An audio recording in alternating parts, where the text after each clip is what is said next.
Hello friends, welcome to our channel. இன்னைக்கு நம்ம பார்க்க போறது ஒரு டேஸ்டியான குல்ஃபி ஐஸ் ரெசிபி தான். வாங்க எப்படி பண்றதுன்னு பார்க்கலாம்.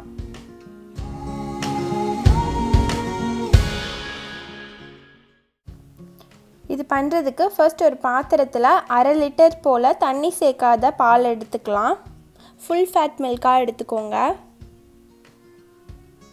இது நம்ம நல்லா காய்ச்சிக்கலாம். சிம்லயே வெச்சுக்கோங்க.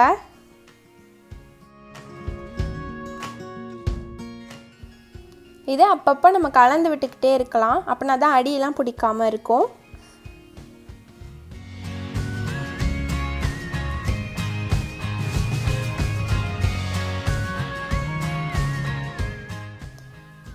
இப்படி ஆடை எல்லாமே ஃபார்ம் ஆகும்போது அதை நம்ம அப்படியே எடுத்து விடலாம். அப்பனா தான் பால் நல்லா கட்டியாகிக்கிட்டே இருக்கும். பால் ஓரளவு கட்டியாயிடுச்சு. இப்போ ஒரு 1/4 கப் போல் நம்ம இதில் சுகர் சேர்த்துக்கலாம். இதுக்கு பதிலாக நீங்கள் கண்டென்ஸ்டு மில்க் கூட 1/4 கப் சேர்த்துக்கலாம். சேர்த்து நல்லா கலந்து விட்டுக்கோங்க. இப்போ பாருங்கள், பால் நல்லா பொங்கி வருது.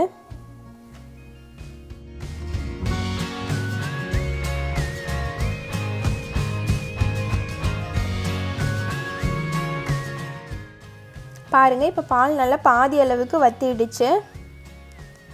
இப்போ இதில் ஒரு 10 பாதாம் போல் நான் சாப் பண்ணி சேர்த்துக்கிறேன். 10 பிஸ்தா.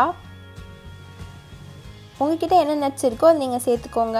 1/4 டீஸ்பூன் ஏலக்காய் பவுடர் சேர்த்துக்கிறேன். இதோட ஃப்ளேவர் ரொம்ப சூப்பராக இருக்கும் இந்த குல்ஃபி ஐஸ்க்கு.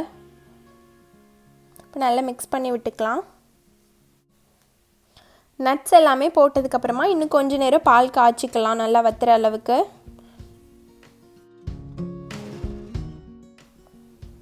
பாருங்கள், நல்லா கொதிச்சிடுச்சு. நல்லா கொழுப்பாக ரெடி ஆகிடுச்சு.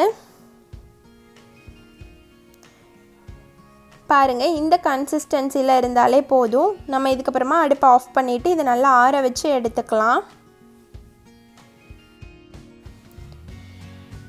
இப்போ பாருங்கள், நல்லா ஆறிடுச்சு. இப்போது நான் இந்த மாதிரி ஒரு டம்ளர் எடுத்துருக்கிறேன். உங்கள்கிட்ட குல்ஃபி மோல்டு இருந்ததுன்னா அது கூட நீங்கள் யூஸ் பண்ணலாம். அது இல்லைன்னா இது மாதிரி எடுத்துக்கோங்க. இதில் நம்ம இப்போ இதை ஃபில் பண்ணிக்கலாம்.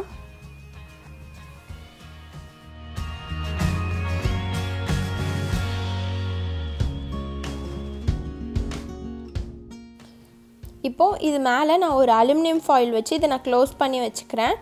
நீங்கள் உங்கள்கிட்ட ஏதாவது பேப்பர் இருந்தாலோ பிளாஸ்டிக் பேப்பர் இருந்தால் கூட அதை வச்சு கூட கவர் பண்ணிக்கலாம். நல்லா சீல் பண்ணிவிட்டு பிளாஸ்டிக் பேப்பர்னால் மேலே ரப்பர் பேண்ட் மாதிரி போட்டு விட்டுக்கோங்க. போட்டுட்டு இது உள்ள ஒரு ஐஸ் குச்சி இருந்ததுன்னா அதை எடுத்து சொருகி வச்சுக்கோங்க. அவ்வளோதான்.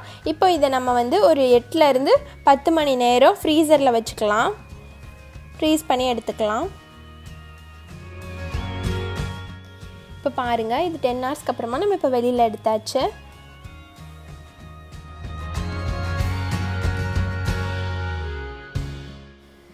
இப்போ ஒரு பாத்திரத்தில் தண்ணி வச்சுட்டு அதுள்ள நம்ம இந்த கிளாஸை வச்சுக்கலாம். அப்படின்னா தான் குல்ஃபி ஈஸியாக நம்ம கிளாஸ்லேருந்து வெளில எடுக்கிறதுக்கு வரும்.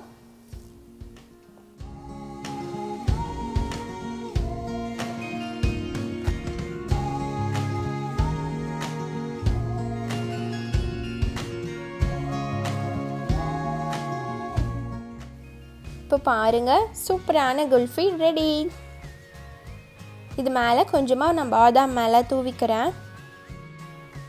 அவ்வளோதான் ஃப்ரெண்ட்ஸ். இது ரொம்ப ஈஸியாக நம்ம வீட்டில் பண்ணிடலாம். இது நீங்களும் ட்ரை பண்ணி பார்த்துட்டு எப்படி இருந்துச்சுன்னு எனக்கு கமெண்ட்டில் சொல்லுங்கள். இந்த வீடியோ உங்களுக்கு பிடிச்சிருந்துச்சுன்னா மறக்காமல் சேனலை சப்ஸ்கிரைப் பண்ணிவிடுங்க. தேங்க்ஸ் ஃபார் வாட்சிங்.